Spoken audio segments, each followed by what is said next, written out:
மன்னனை மணக்க ஆசைப்படும் பெண்கள் மத்தியிலே கண்டனை மணக்க விரும்பிய ஆண்டாள் இயற்றிய நாச்சியார் திருமொழியின் காதல் கடிதத்தை திருமாலிடம் ஒப்படைக்கும் பொறுப்பை ஏற்றுக்கொண்டு தூதுப்புறாவாக வந்துள்ளேன். அனைவருக்கும் வணக்கம். இறையன்பு கொண்டவள் அல்ல இவள், இறைவன் மீது அன்பு கொண்டவள்.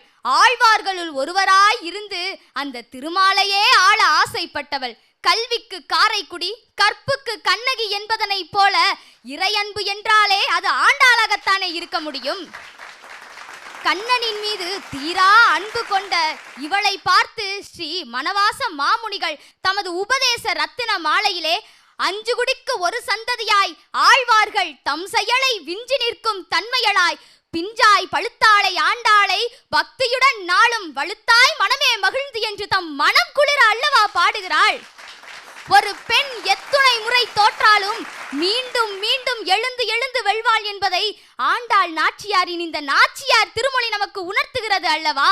பெண் என்பவள் வீரத்திற்கு மட்டும் எடுத்துக்காட்டு அல்ல, பக்திக்கும் சிறந்த எடுத்துக்காட்டு என்பதை இதுதான் உணர்த்துகிறது.